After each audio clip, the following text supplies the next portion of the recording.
નર્મદા જિલ્લાના એકતાનગર સ્થિત statue of unity નજીક 375 એકરમાં પથરાયેલા ઝૂઓલોજીકલ પાર્ક અને જંગલ સફારી પાર્કમાં 1500થી વધુ દેશી અને વિદેશી પ્રાણીઓ અને પક્ષીઓને ખુલ્લા મોટા બેરેકમાં મૂકવામાં આવ્યા છે. આ સાથે જ સમયાંતરે નવા પશુ પક્ષીઓનો જંગલ સફારીમાં ઉમેરો પણ કરવામાં આવે છે. અગાઉ સ્નેક હાઉસ પણ ખુલ્લું મૂકવામાં આવ્યું હતું, ત્યારે હવે નવા 3 વિદેશી પ્રાણીઓને દુબઈના એનિમલ ઝૂમાંથી લાવવામાં આવ્યા છે.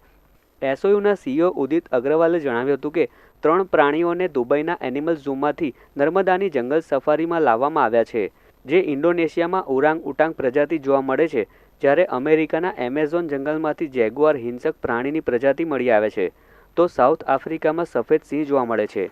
ત્યારે આ ત્રણેય પ્રજાતિ ભારતમાં જોવા મળતી નથી, એટલે કેવડિયા સ્થિત જંગલ સફારીમાં આ ત્રણેય પ્રાણીઓને લાવવામાં આવ્યા છે, જેને પ્રવાસીઓ ટૂંક સમયમાં જ નિહાળી શકશે. સ્ટેચ્યુ ઓફ યુનિટી એરિયાના સાનિધ્યમાં સ્થિત સરદાર પટેલ ઝૂઓલોજીકલ પાર્ક, જેને આપણે જંગલ સફારી પણ કહીએ છીએ, આમાં 6 નવા પ્રાણીઓ આવ્યા છે, જેમાં એક આફ્રિકન સફેદ સિંહ, 2 આફ્રિકન સફેદ સિંહણી, 2 જેગુઆર અને 1 ઓરાંગુટાન, જે પ્રાઇમેટ્સ પ્રજાતિના એક પ્રાણી છે. એનો ઉમેરો અમારા સરદાર પટેલ ઝૂઓલોજીકલ પાર્કમાં થયું છે.